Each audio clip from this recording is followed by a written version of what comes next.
Why don't most people like practicing meditation? Well, because most people consider meditation to be boring, monotonous, or simply meant to relax. The majority of people are looking for something to entertain themselves, something that catches their attention and that can give them instant gratification. And unfortunately, meditation doesn't work that way. Most people are trying to avoid themselves. And this is why I recommend that people who come to see me reframe the use of the word meditation to simply learn to be with themselves. We generally don't want to spend time with ourselves. So we spend our time going to school, working, attending the needs of others, or even watching TV, YouTube, social media, etc., in order to distract us. In other words, we don't want to include ourselves in any of our activities. We don't want to see ourselves for some reason. Don't you think it's time to spend time with yourself now? That's why starting today, I recommend you that you spend time with yourself and let go of everything.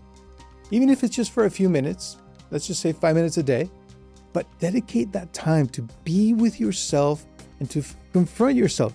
Practice it every day and you'll see how your life transforms.